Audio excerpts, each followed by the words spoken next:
इस land management को तहस नहस करना चाहते हैं, ये कर दिया, कोई बात नहीं। रोशनी एक्ट के तहत रोशनी एक्ट जो है, जो ये रोशनी एक्ट पर डिबेट की जा सकती है कि रोशनी एक्ट में इनके लोग भी रोशनी एक्ट के अंदर है ना।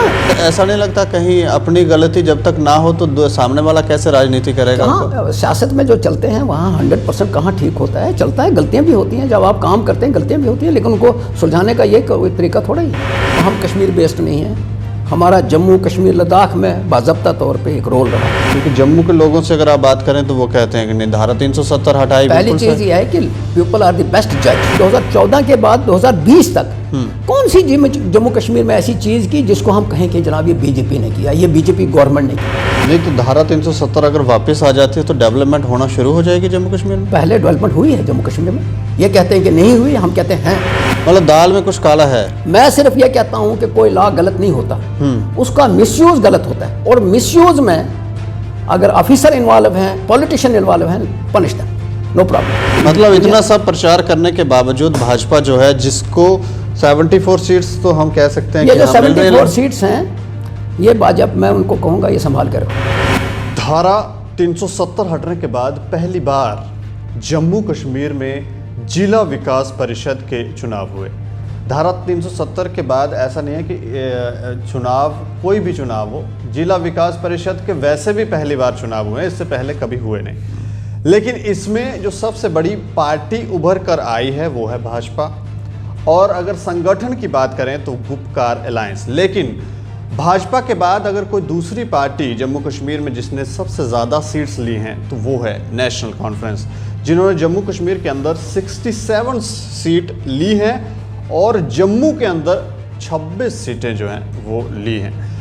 एक तरफ भाजपा जो है वो ये कह रही है कि हमने कश्मीर के अंदर 3 सीटें ली हैं, वो कह सकते हैं क्योंकि 6 साल के बाद उनको पहली बार वहाँ पर जीत हासिल हुई है, तो उस पर वो जश्न मना रहे हैं। लेकिन अगर गुपकार अलायंस की बात करें तो जम्मू के अंदर उन्होंने लगभग 35 सीट्स निकाली हैं। इसके ऊपर चर्चा नहीं की जा रही और इसके ऊपर हम चर्चा करेंगे। और ये क्योंकि धारा 370 वापस लाने की बात की जा रही थी नेशनल कॉन्फ्रेंस या फिर गुपकार अलायंस की तरफ से, तो क्या ये जो नतीजे आए हैं उसके बाद अब आगे की क्या रणनीति है, क्या परिणाम है? क्या धारा 370 के लिए फाइट जो है वो तेज़ होगी और एक प्रेशर भारत सरकार के ऊपर बनाया जाएगा या नहीं? इस पर चर्चा करने के लिए हमारे साथ हैं शेख बशीर अहमद, जो प्रोविंशियल सेक्रेटरी हैं नेशनल कॉन्फ्रेंस के। सर, आपका बहुत बहुत स्वागत है। आदाब।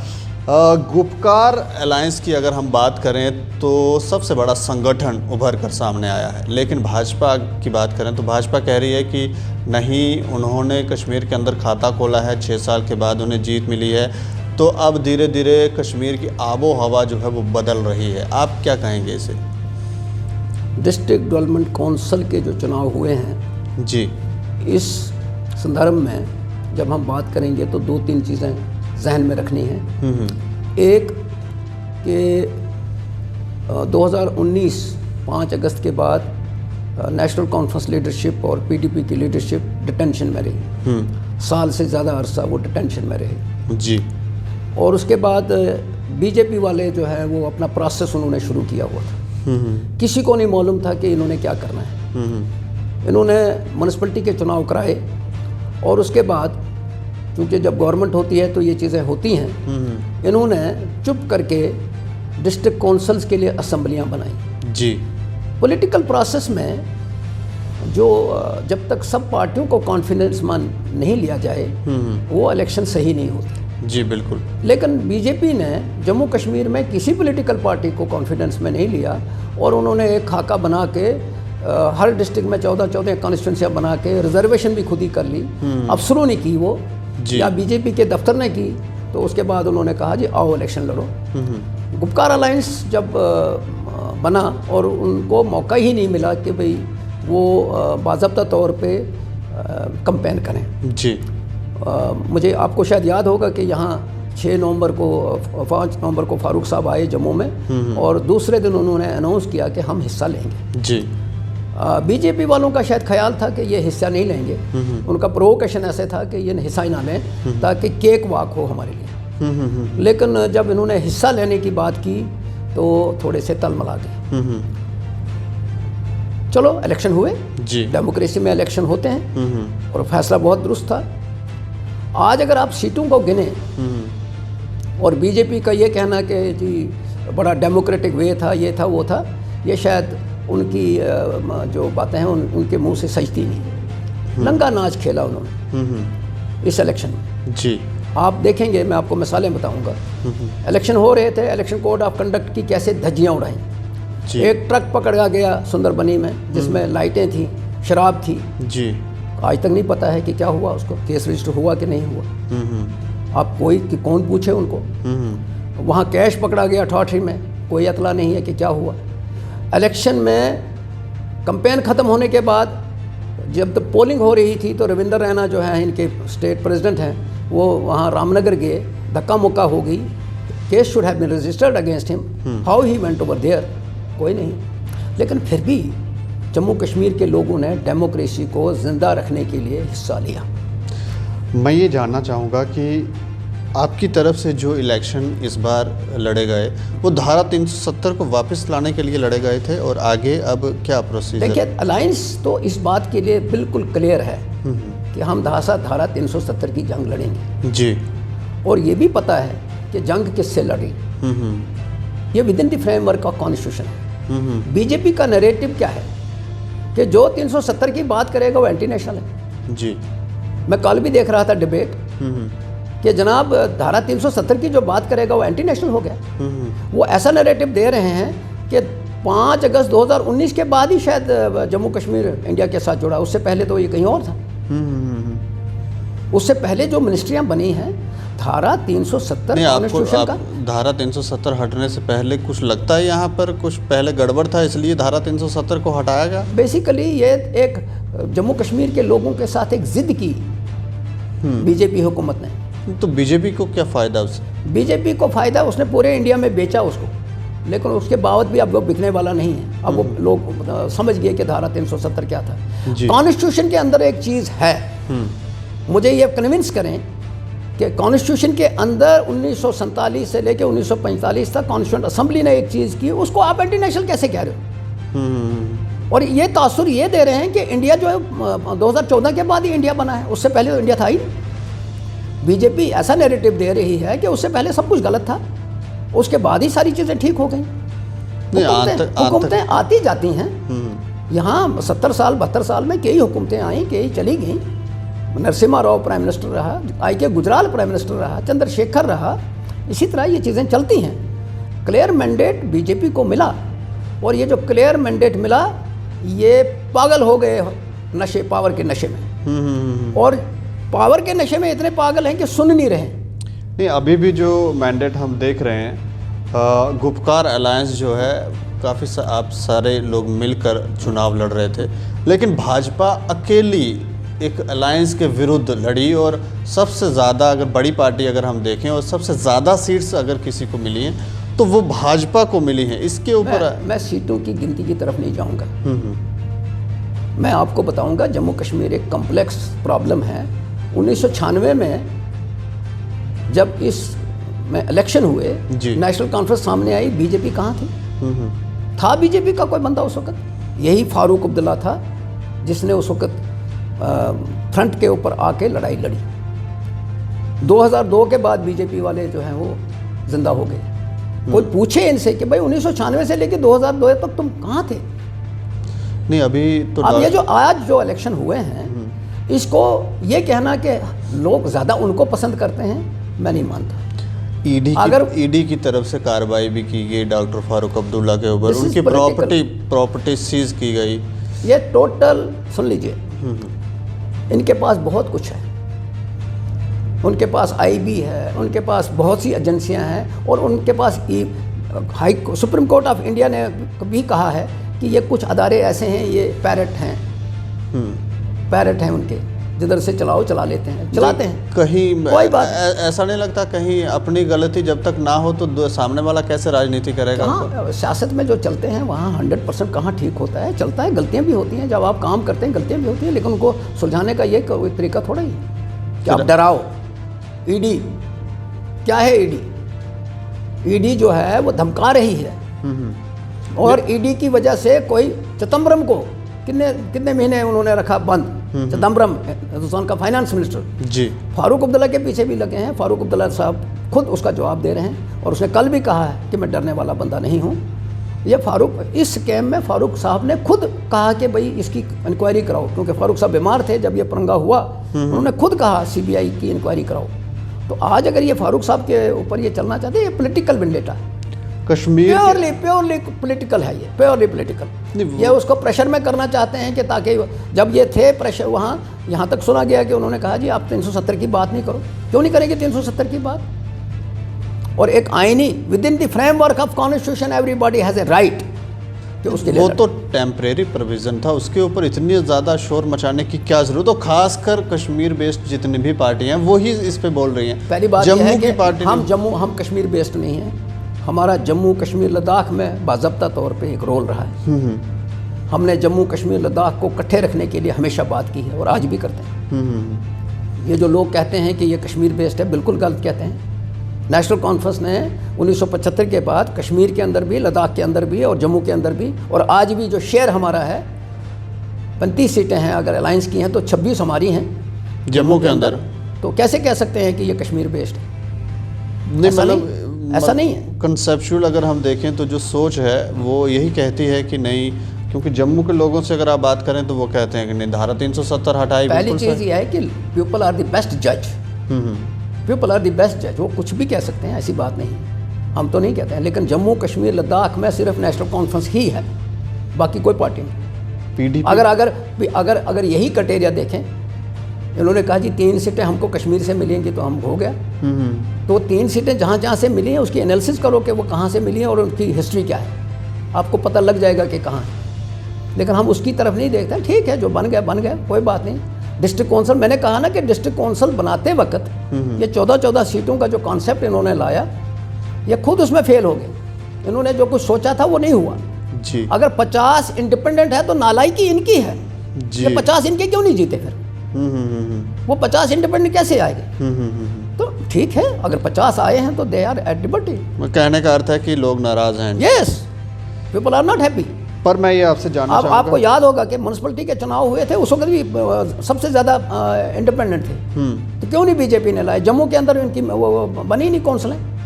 हाँ, एक दूसरे आज भी अगर 2-3-4 डिस्ट्रिक्ट्स में बनता है तो कोई बड़ी बात नहीं है, क्योंकि गलत चीज़ गलत होती है। प्रोपेगेंडा इनका है।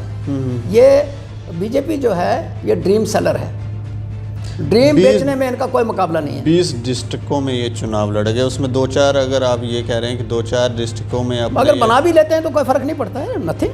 क्योंकि बीडीसी के कौंसल्स के चुनाव को ये कहना कि बीजेपी ने बड़ी फतह कर ली है, अगर 6 डिस्ट्रिक्टों में या 4 डिस्ट्रिक्टों में वो आराम से बनाएंगे तो 4-5 डिस्ट्रिक्टों में हम भी आराम से बना रहे हैं, हमारे पास भी मेजॉरिटी है।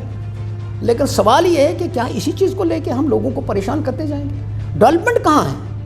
मैं आपके माध्यम से कहना चाहता हूँ कि 2014 में पूरे इंडिया में तब्दीली आई, जम्मू कश्मीर में भी तब्दीली आई, पीडीपी और बीजेपी की हुकूमत बनी।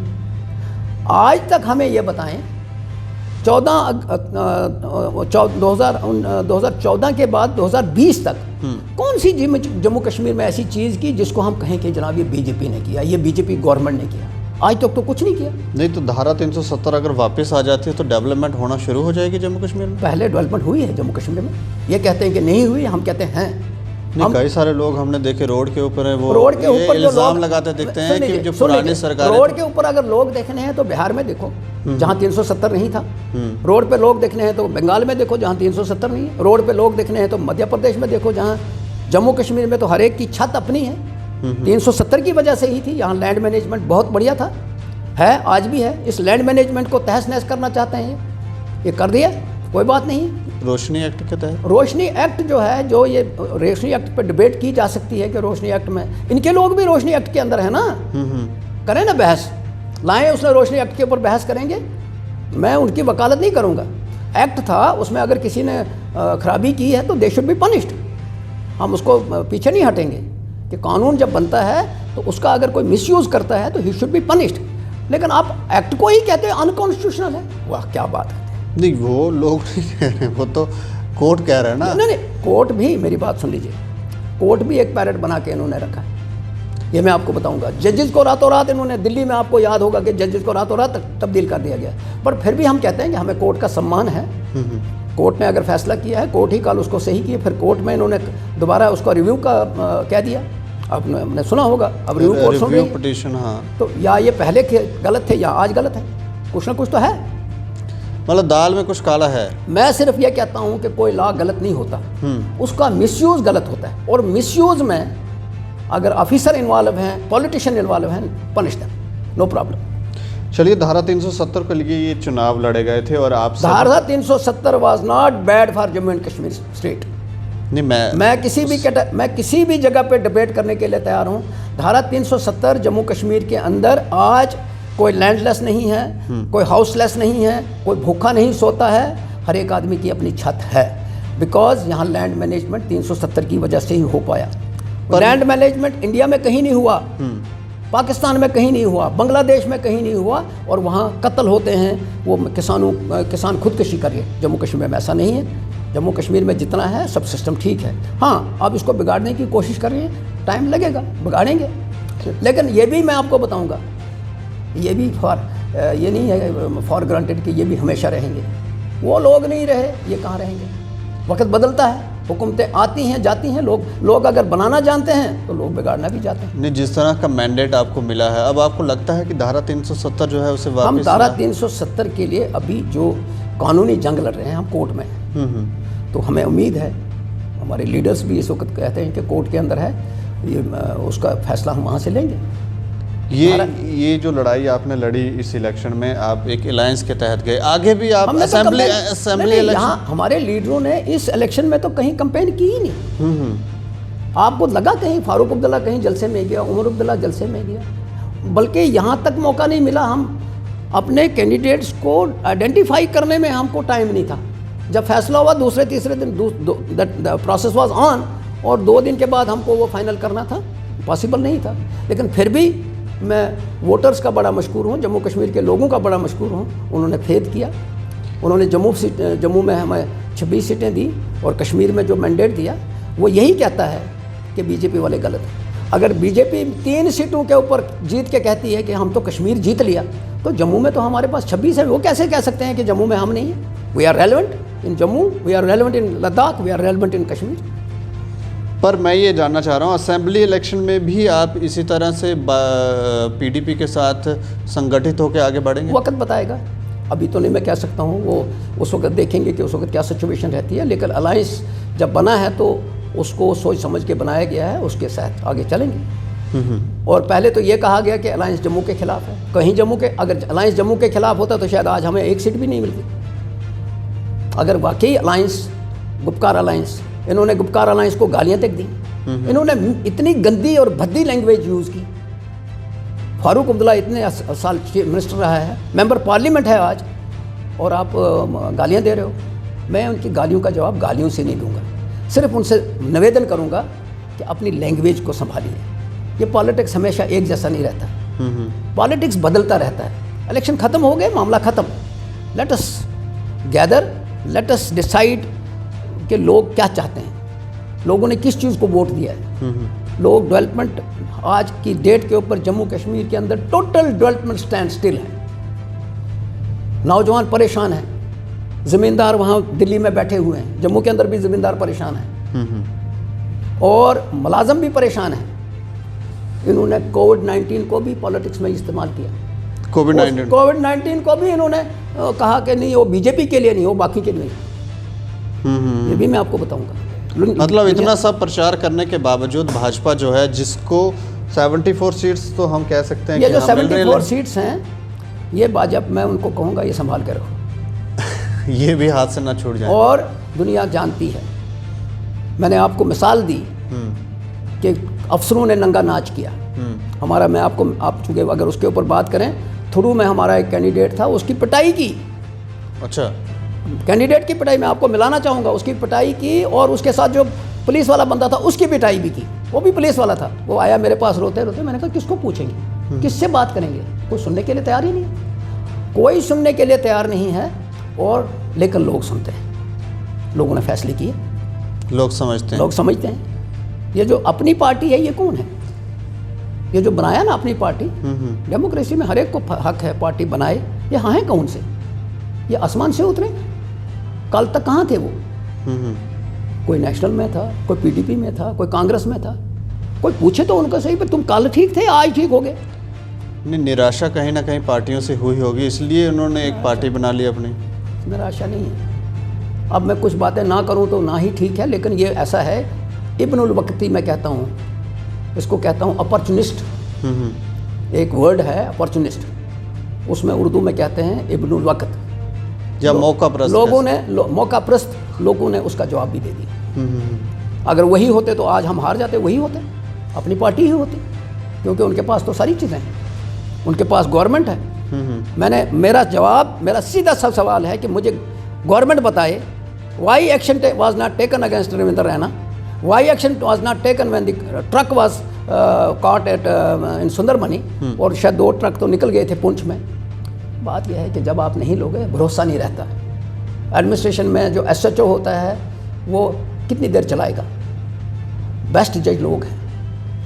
चलिए, अब मैं चाहूँगा अंत में कि आप लोगों से ही बात करें कि क्या कहना चाहते हैं आप। मैं लोगों से ये आपके माध्यम से कहना चाहता हूँ, इलेक्शन ख़त्म हो गए हैं, अब आप उस जंग में जुड़ जाइए जो गरीबी के साथ एक जंग लड़नी है, जो जम्मू कश्मीर में डेवलपमेंट का प्रोसेस ये करने वाले हैं, उसकी तरफ उनसे वो सवाल करिए कि डेवलपमेंट दे दीजिए हमें। हर डिस्ट्रिक्ट के अंदर जो कौंसल बनेगा उसको मजबूत करने के लिए क्या क्या चीज़ें की जा सकती हैं, उसके ऊपर लड़ाई करेंगे। बाकी जो प्रोसेस है वो ख़त्म हो गया। लेट अस होप वेल, ताकि लोग भी थोड़ा सा आराम करें। चलिए, शुक्रिया हमसे बातचीत करने के लिए। Thank you very much. तो जैसे इनकी चर्चा जो हमारी हुई है, उसमें एक बात तो स्पष्ट है कि इन्होंने कहा कि भाजपा को लोगों ने नकारा है, बावजूद उनकी सरकार होने के बावजूद, उनके प्रचार करने के बावजूद, बड़े बड़े नेता आने के बावजूद सिर्फ उनको 74 सीट्स मिली। अब इसके ऊपर भाजपा क्या प्रतिक्रिया देती है, ये तो देखने वाली बात होगी। और लोग क्या कहते हैं कि धारा 370 वापस आनी चाहिए या नहीं आनी चाहिए, इसके ऊपर भी चर्चा करना ज़रूरी है। बाकी आप लोग अपनी राय हमें दे सकते हैं, और आप देखते रहें दैनिक स्टेट समाचार। मुझे और मेरे सहयोगी को दें इजाज़त। नमस्कार। Thank you very much.